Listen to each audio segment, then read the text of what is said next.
morning, boys and girls. I am Miss Mary from the Gloucester Branch Library, and today we are going to work on STEM is Fun.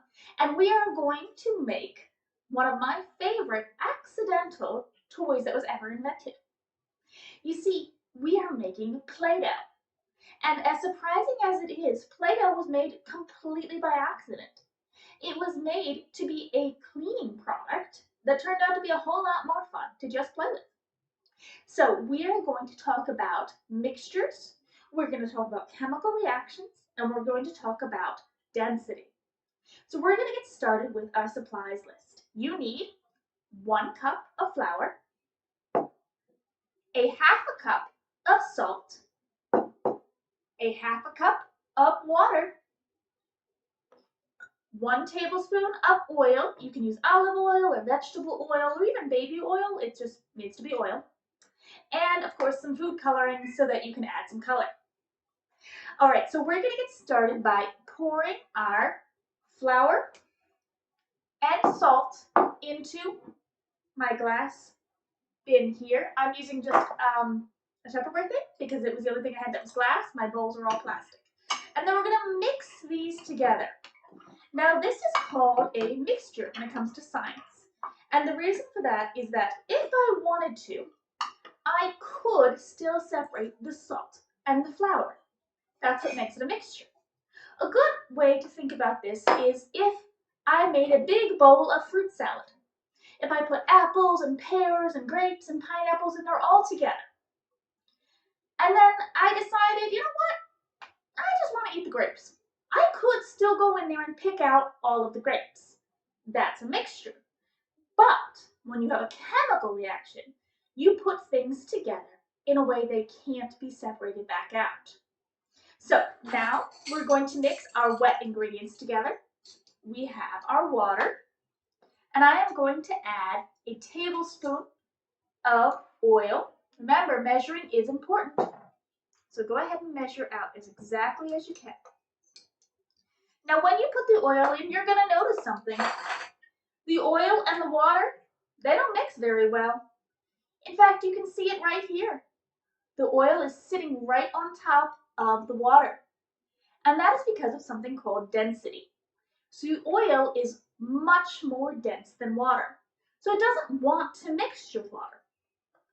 Let's go ahead and add our food coloring. I take my spoon here, and I dip it in my food coloring, and I mix it, and I mix it, and I mix it, and I mix it, and I mix it. It's certainly turning a lovely blue color. But if I were to let it sit still and let it stop spinning, the oil and water would separate back out. And you can actually probably see that. Okay, so that is another mixture. Now comes the part where we actually get a chemical reaction. We are going to take our oil and our water, and as you can see, it has separated a little bit again. And we're going to pour it into our salt and our sugar. And then we're going to take our spoon and mix this all together. This is when we're actually getting our chemical reaction. The flour is dissolving into the water, and our salt is binding with the water to make it into one compound. So, what is a compound? A compound or a solution is a chemically changed mixture. So, you might need to mix with your hands at this point. When I mix this all up, and I decide, you know what, I'd rather like that salt back, please. Do you think I could sort through and pull out my salt here? Not anymore. No, that is what makes it a chemical reaction. So I'm going to add a little bit more food coloring because this just needs to be a little bit more blue. And mix it all up.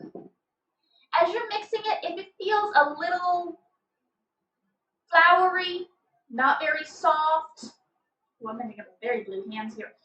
You can add another quarter of a cup of water if you need to. So I am mixing and mixing and kneading and kneading, and it's going to get all mixed together to become a beautiful blue Play-Doh. Now that you've had a chance to knead your Play-Doh all together into one mixture, you should have some beautiful Play-Doh, any color you'd like. And I'm going to show you how to turn this Play-Doh into a dragon egg. So I'm going to take some tin foil and make it into an egg shape. This is just to help me get the shape I want. Then we're going to smooth our Play-Doh all the way around this egg shape and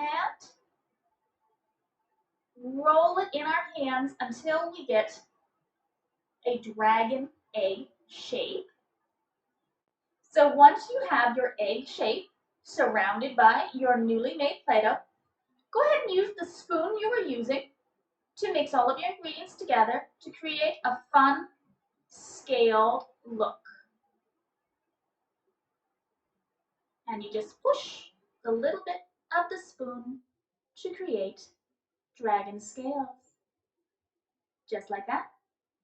Okay, you're going to do that all the way around your dragon egg and let it dry. It might take overnight to dry completely, but that's all right. And when you are all done, you will have one very cool looking dragon egg. Thank you for joining me. I hope you had fun. Bye-bye.